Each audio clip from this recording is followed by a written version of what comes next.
address that point you just made, there are some people that are honestly skeptical.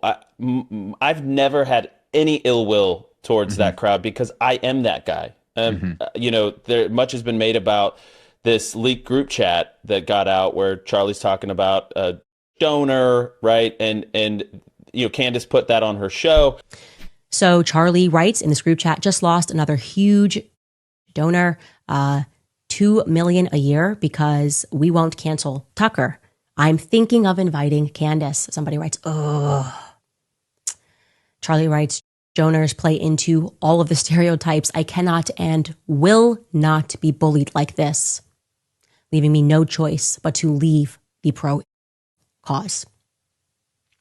Then somebody writes, a donor writes, please do not invite Candace. That might feel good short term, but it's not good long term. In my opinion, like all groups, you're going to get a wide variety of opinions. That nasty free will thing that God bestowed on us makes life frustrating at times after the dust settles a bit, maybe. Candace is back in the middle of everything, and honestly, that's becoming her lane. Over the weekend, she dropped something spicy on social media that had everyone talking. She came out swinging about the CCTV footage everyone's obsessing over. Candace flat out said the video showing Tyler putting a gun together on that roof doesn't exist, period. But then Andrew Colvett released his own video hitting back hard. Claiming the footage is crystal clear, he said, you can literally see Tyler assembling the weapon and taking a bathroom break up there. So what's the real story? Let's dig into this mess. The videos connected to Charlie Kirk's case have been under intense scrutiny, especially the CCTV clips showing the suspect moving around. The court has pieces of footage, but nothing that's locked down tons of gaps everywhere and room for debate. A lot of these videos got cut up, edited down, or completely hidden from the public eye, which only made people more suspicious. And this is exactly what Candace posted about online. Over the weekend, That I've owned that publicly. That came from me because when Charlie was, I was willing to look under every stone. I wanted to Hmm. leave no stone unturned and ask every question. Was there a larger conspiracy? Was there foreign involvement? Was there a foreign nexus? Was there any of this stuff? I have gone down, when I tell you I have gone down every rabbit hole imaginable, I'm not just saying that. I have literally pushed and prodded on every piece of evidence that I know how to push on. And so I've got zero ill will for them. And people will often throw this like quote of Charlie's in our face, like never stop asking questions or whatever. We're not stopping the asking of questions. I still have questions. One of my great frustrations in this whole process has been that have been painted, or the turning point's been painted as sort of accepting the official narrative, Hmm. and we're just accepting Fed slop or whatever the word is. No, we looked under every stone. We keep pushing. We still have questions. But to the extent that Tyler Robinson is the man who is accused of this crime and seems to be guilty of it, I have become convinced as the process has unfolded over the course of months that they got the right guy. All right. things got wild. Candace's message was direct. I want to be clear, there's no truth to what influencers and TPUSA are pushing about any footage showing Tyler Robinson assembling a gun on the rooftop. That video doesn't exist. Mark these words, because they're not changing. We're putting this on the record. She caught major heat for saying it out loud, and Twitter went crazy with people arguing over what happened during those missing 7 minutes in the rooftop video. Let's look at it again and really see what's there. You see someone walking dead center on the screen, and watch that timestamp. 12 hours, 15 minutes and 52 seconds, 53, 54 seconds rolling by. Then boom, it jumps straight to 12:17. The person crouches down, but you can't make out what they're actually doing. Then the timestamp hits 12:22 and suddenly someone is sprinting across the screen. Candace nailed it, yes. This is the footage they're talking about. The clip shown was zoomed in tighter. But even zoomed in, there's nothing clear to see. Nobody's putting anything together. Not for 1 second. It's wild that they'd twist things so hard in this situation. So what was Candace really saying? Is she arguing that the camera never caught anyone assembling a rifle at all? Or is she pointing out that it's just some blurry shape hanging around on the roof, but it's so unclear that figuring out what they're doing is basically impossible? Were there people that were funding him or nudging him on social media? Were some of those bad actors? Were they foreign or domestic? I mean, I think there's open questions that we do need to keep pushing on to get to the bottom of. But this really does seem like a situation where You had Tyler Robinson, who was, apparently, never been romantically involved with somebody, finds himself with Lance Twiggs, who is manic depressive, was a drug user, was drinking a lot, had a very disassociative sort of home life reality in this apartment. And his first relationship happens to be with a gay guy, a young guy, Lance Twiggs, who was doing black market HRT, vaping, THC, drinking a lot, all these types of things. And it seems like like I said, it was a disassociative experience where real world, he slowly got pulled away from that to the point where he felt like he was doing some sort of righteous act to Charlie. And the evidence that we saw at the preliminary hearing was, yeah, we get, this is the new thing. You can't say overwhelming. It was overwhelming. It was devastating for the defense's case. At this quality, the shadowy figure could be eating a sandwich and you'd have no way to tell. The prosecution even admitted they don't have clear footage of Tyler pulling the trigger. We just don't have that visual proof. Can we even say that's him on the roof? Or can we see if the suspect had a weapon? Straight up, we can't make out clear details. So it's totally fair to say there's zero solid footage showing the suspect putting anything together on that rooftop. Even if something got recorded, the grainy mess of this video wouldn't let us confidently know what's really happening up there. That's the reality. Now, if someone's fully bought into the official story, they might see it this way. They'll tell you Tyler's car was spotted near campus, then he supposedly walked toward the lossy building. After that, some figure shows up on the rooftop, supposedly climbing over the rail and chilling there for 7 minutes straight. Then this figure takes off across the roof, drops down into position, and seconds later, Charlie is gone. Right after, the figure jumps up, bolts away, and vanishes by jumping off the building. But here's the thing, that whole story is just one way to look at it, because the evidence is still murky and up for grabs. Egyptian Do you believe that Tyler Robinson, your husband? Yes, I do. Why do you think it is so hard for so many people to believe that reality? Because it's too simple. Again, everyone always has to think there's more to the story. Well, sometimes there's not. I've seen the autopsy report. I've seen our case pulled together. I've been in constant contact with our lawyers, the prosecuting team. I've seen it all. And let me tell you this. Why in the world, why should we, prior to the trial, lay all of our hands and cards on the table for the defense team to see, to somehow then... We can't be certain the person on the roof was definitely Tyler. There's no clear answer about what they were doing up there before taking off across the edge. But here's where it gets intense. The influencers who came out of that courtroom on the final day swore they saw everything perfectly clear in 4K. They claimed the footage showed every single detail. The rifle being assembled, the trigger being pulled, even Tyler's face in vivid detail. Now, Blake Sneff did what he always does. Whenever Candace posts something, Blake's gotta respond anything to shake things up. He dropped this. Reminder. Candace doesn't want a fair look at the evidence. She just wants silly games to get someone off the hook. But real talk, looking at all sides of a case isn't about letting anyone slip away. From the jump, I've always thought there was a solid chance Tyler was involved. We kept calling him a patsy from day one, right? The pieces never added up right. It wasn't until Candace started digging deeper and throwing out theories like the microphone angle that people started screaming, "Free Tyler!"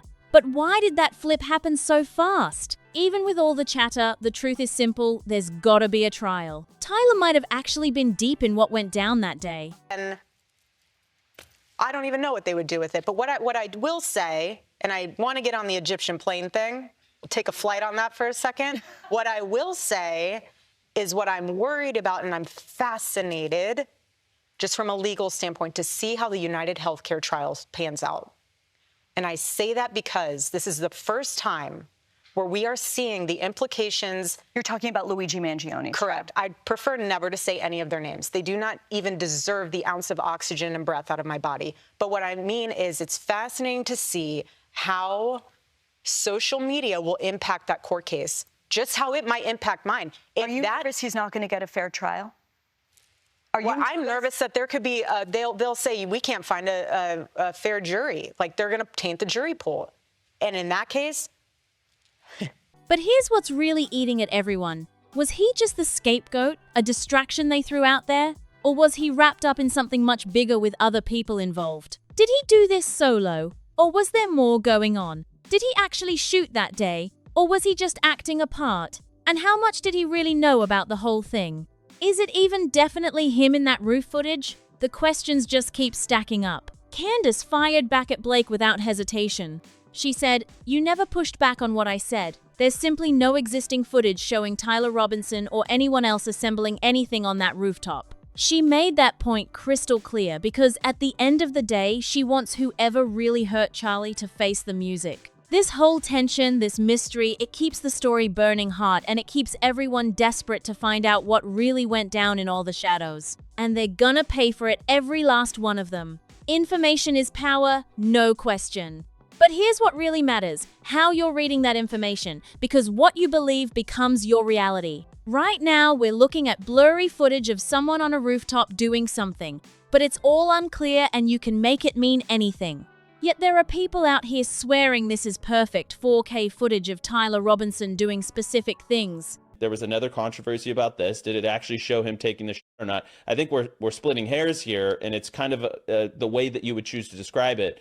Local media that was in the room, national media that was in the room, described it similarly. The prosecution back in, I believe, April described it similarly, that you do sort of, in a sense, see him taking the shot. Right. But it was an enhanced video. This didn't get shown to the public. We call it like the John Madden style video where there's circles drawing your eye to where he's at in the frame, and they zoom in and you follow it more closely. I'm told a couple of things are very, very true about this video.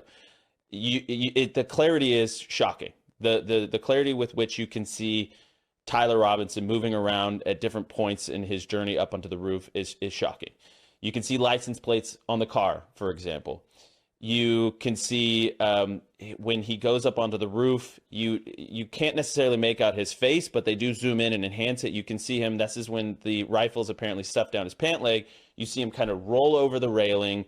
Somebody's story is broken. But if you're feeling like something doesn't add up and you're not just swallowing whatever gets thrown at you, you're onto something. Andrew Colbert gets it. He's asking the same questions and doubts that sit with a lot of us. Now look, Tyler Robinson is the one charged, and based on what we've seen, he looks guilty. After watching this case unfold through all these months, I'm pretty convinced they locked up the right person. But here's what keeps me up. Did someone else pull his strings? Was he being influenced or pushed by people online? Maybe getting money or encouragement behind closed doors? There's layers here that we haven't even scraped yet.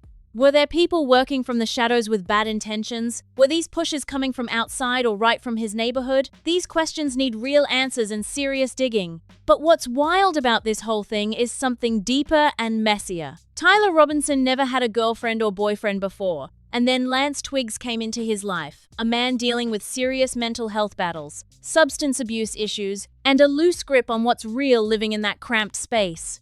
You see him move some distance, then assemble the rifle. So that's when he assembles it. You see him walk to the edge of the Losi Center building. You see him get in the prone position. He's there for a matter of seconds, a couple dozen seconds. I don't quote me exactly on that, but let's say about 30 to 45 seconds. You see it with the timestamp. We know Charlie was shot at exactly 12:23:28 Mountain Standards, or Mountain Time. We'll just say Mountain Time. I don't know if it's daylight or standard time. I always get confused about those. But the point is, we won't have to worry about that much anymore soon. Yeah, exactly. So you see him right at that moment, and according to some people that I talked to, some missed it, some didn't see it, some say they saw it. Again, splitting hairs. At that timestamp, some say you see him flinch. Again, you're not seeing his face, but you're seeing the person that they've tracked, and where they have zoom-ins where you can see his face, then it switches camera angles to moving his way up to the roof, and you see him get in position. You take essentially at that timestamp, you see him get up, run off the Losi Center, and jump off in the video that most of us have seen now. And so there was a lot of really, really damning evidence. Lance was a young gay guy getting into risky stuff. Sneaking black market hormone treatments, vaping, THC, heavy drinking. This relationship twisted Tyler's head up. He got pulled into a foggy, disconnected place where reality became hard to pin down. Normal life just slipped away until he was spinning out of control with no way to pump the brakes. It sounds like he convinced himself he was doing something righteous against Charlie. The evidence at the hearing showed everything crystal clear. There was zero doubt about it. The defense got dealt a hand they couldn't win with, And like every huge case nowadays, social media is messing with the trial. People are worried it's poisoning the whole thing and making it nearly impossible to find a jury that hasn't already been infected by what they've scrolled online. In that footage, you can straight up see the suspect drop into a shooting position down there for maybe 30 to 45 seconds. Roughly, the timestamp backs it up. Charlie got shot right at 12 hours, 23 minutes, and 28 seconds Mountain Time.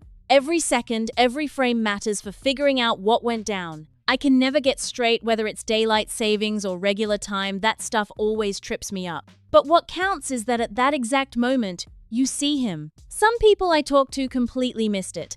Others say they saw it sharp as day. It's one of those spots where things get fuzzy and people start arguing. At that timestamp, some swear you catch him moving. You don't get a clean shot of his face, just the shape of whoever they're tracking. Then the footage zooms in close enough to show his face before cutting to a different camera angle, following him as he goes up to the roof. You see him get into position, and then boom, he's sprinting, tearing away from the building and jumping off, just like in all those videos everyone's seen. It's heavy evidence that shook people and made them believe. When you stack it all together, these moments hit different and paint a picture that's impossible to ignore. This is where the story reaches its peak, a chain of moments, clues, and riddles that shake everything we thought we understood. What started as a messy, buried trail shows up in pieces frozen in time. The whole thing pushes you to dig deeper, question harder, and never take things at face value. If this story grabbed you or left you wondering about what really went down, don't keep it locked up, spread it, talk about it, pull people in. Hit that like button so we know this hit different for you. Subscribe and turn on notifications so you don't sleep on our next breakdown. Drop what you're really thinking in the comments. What do you think actually happened at that exact moment? Your take could be the missing piece we need. Keep this conversation going, and I'll see you on the next one.